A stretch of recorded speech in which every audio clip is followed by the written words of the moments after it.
नमस्कार दोस्तों, मैं हूं राघवेंद्र। स्वागत है आप सभी का इन खबर पर। दोस्तों, जिस तरीके से उत्तर प्रदेश की घोसी विधानसभा सीट पे चुनाव संपन्न हुए, उसके बाद मतगणना हुई। उस मतगणना में जो है समाजवादी पार्टी के प्रत्याशी सुधाकर सिंह ने ऐतिहासिक जीत हासिल की। आपको बता दूं कि बीजेपी के प्रत्याशी दारा सिंह चौहान को लगभग 43,000 वोटों से जो है करारी शिकस्त थी। उसके बाद से ही समाजवादी पार्टी के हौसले बुलंद हैं और लगातार आरोप प्रत्यारोप के दौर जारी है। जिस तरीके से समाजवादी पार्टी जो है जीत के बाद सब कोई यही पूछ रहा था कि पियरका चचा कहां बाना। अब पियरका चचा से यानी कि ओम प्रकाश राजभर को हर कोई टारगेट ओम प्रकाश राजभर को कर रहा था कि ओम प्रकाश राजभर तो बड़ा दावा कर रहे थे, ताल ठोक रहे थे। आखिर ओम प्रकाश राजभर अब कहां गए? मतगणना से पहले ही जो मिठाई बांट रहे थे अब कहां गए? दारा सिंह चौहान कैसे हार गए? ओम प्रकाश राजभर जो है सामने भी आए, बयान भी दिए, लेकिन ओम प्रकाश राजभर अब जातिगत समीकरण लेकर आ गए हैं और जातिगत समीकरण के माध्यम से वो अपने समाज को भी कुछ संदेश दे रहे हैं, कुछ दिखा रहे हैं। लेकिन हार का ठेकड़ा जो है वो किस जात पर फोड़ रहे हैं? आपको बता दूं कि ओम प्रकाश राजभर द्वारा जो है एक लिस्ट जारी की गई।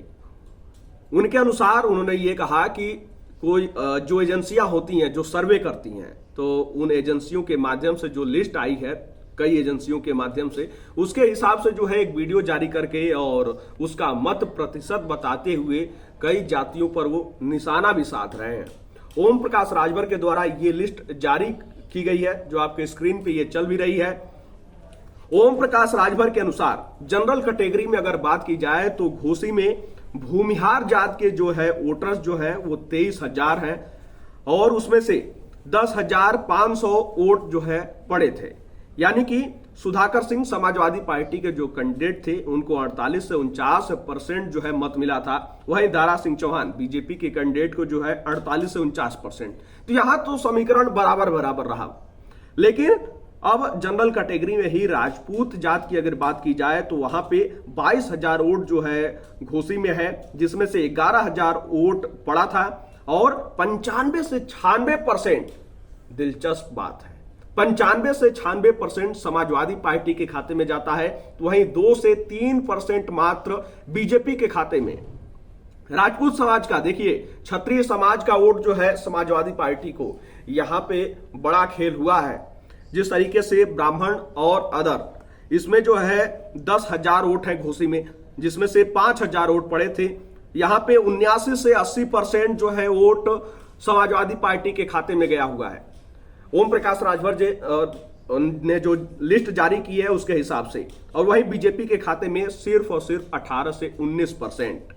वहीं अगर आपको बता दूं कि एससी कैटेगरी में तो जाटा वोट जो है वो 60,000 है, जिसमें से 30,000 वोट पड़ा था और 34 से 35% वोट समाजवादी पार्टी के खाते में गया है। वहीं 56 से 57% जो है बीजेपी के खाते में।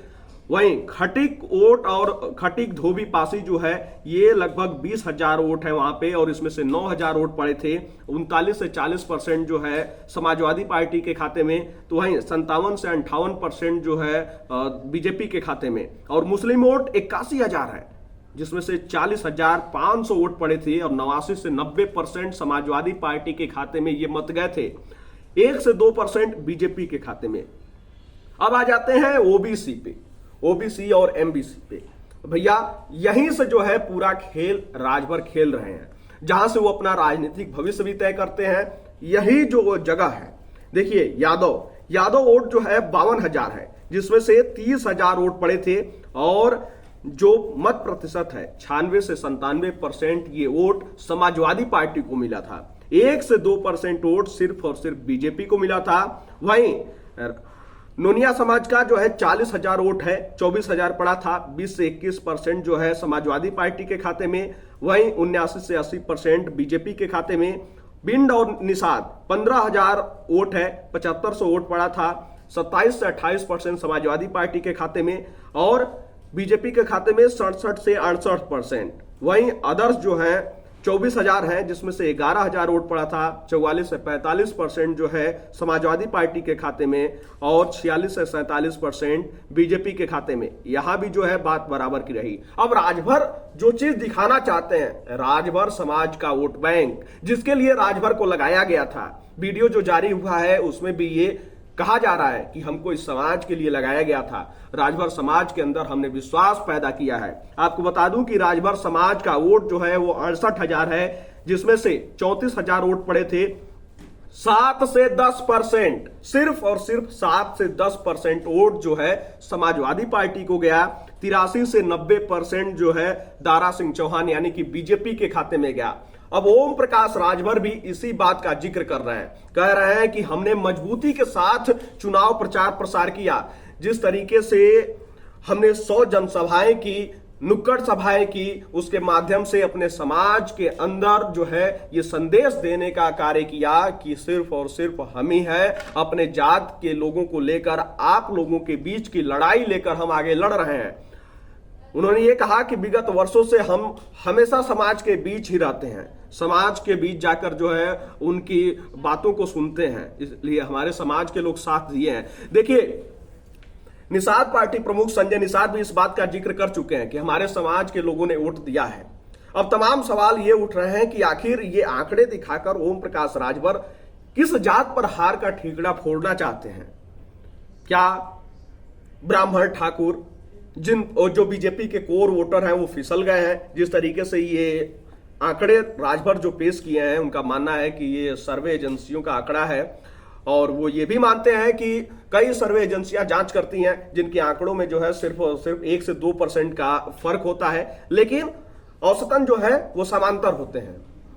अब ओम प्रकाश राजभर किधर की तरफ इशारा कर रहे हैं? यादव वोट बैंक से तो उम्मीद भी नहीं कर रहे थे, लेकिन जिस तरीके से ये आंकड़े दिखा रहे हैं, इस बात का वो जिक्र कर रहे हैं कि राजभर समाज का यानी कि हमारे समाज ने हमको समर्थन किया है, इसी समाज की वजह से हम आगे बढ़ते जा रहे हैं। अब जब इस वीडियो में जो है मंत्री बनने पर भी सवाल पूछा गया है कि लोग इसके बाद कह रहे हैं कि मंत्री आप नहीं बन पाएंगे, तो राजभर सीना ठोक के एक बार फिर कह रहे हैं कि मंत्री क्यों नहीं बनेंगे भैया, आखिर क्यों नहीं बनेंगे?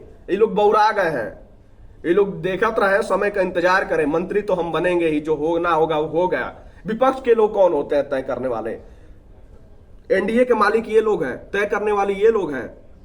प्रधानमंत्री नरेंद्र मोदी हैं, गृह मंत्री अमित शाह हैं, जेपी नड्डा हैं, वो तय करेंगे। समय का इंतजार कीजिए, हम सब बनेंगे।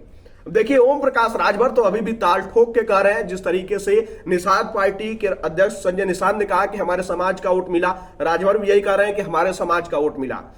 अब देखिए, मंत्रिमंडल विस्तार कब होता है, राजभर को मंत्री बनाया जाता है कि नहीं बनाया जाता है, धीरे धीरे रास्ता साफ भी हो जाएगा। तमाम तरीके के आरोप लग रहे हैं, लेकिन राजभर का राजनीतिक भविष्य अब आगे का कैसा रहेगा? क्योंकि घोसी विधानसभा सीट से राजभर का राजनीतिक भविष्य कई तरीकों पे जो है चेक करना था। अमित शाह से राजभर जब मुलाकात किए थे तो वहां भी इस बात का जिक्र हुआ था, 2 सीट घोसी की और जो है गाजीपुर की। वहीं पे राजभर ने यह भी बात रखी थी कि अगर इन दोनों में से कोई सीट नहीं मिल पाती है तो उत्तर प्रदेश की चंदौली सीट, नहीं तो आजमगढ़ की लालगंज लोकसभा सीट, इन दोनों में से कोई एक दिया जाए। तो क्या जो बात हुई थी उसमें अब घोसी जो है राजभर के खाते में नहीं जाएगी, क्या लालगंज या फिर चंदौली दी जाएगी? अब ये तो वक्त ही बताएगा। लेकिन राजभर अगर एनडीए के साथ है तो अब मंत्रिमंडल विस्तार का इंतजार करना होगा, क्योंकि ये लोग जो है, देखिए, राजनीति है, राजनीति में कब कौन किधर चला जाए ये कोई नहीं जानता है। और स्वार्थ के जहां आ जाता है स्वार्थ, वहां पे फिर राजनीतिक भविष्य तय करना बड़ा मुश्किल हो जाता है। तो स्वार्थ जहां सिद्ध नहीं होगा वहां बात तो बिगड़ेगी ही। अब देखना होगा कि मंत्रिमंडल विस्तार कब होता है, राजभर को मंत्री बनाया जाता है कि नहीं बनाया जाता है। लेकिन जिस तरीके से राजभर ये हार का ठिकरा कई जातियों पर फोड़ते हुए नजर आ रहे हैं, उस पर आप सब क्या सोचते हैं? घोसी में हार का सबसे बड़ा कारण क्या था? आप अपनी राय जो है कमेंट बॉक्स में जरूर बताइएगा।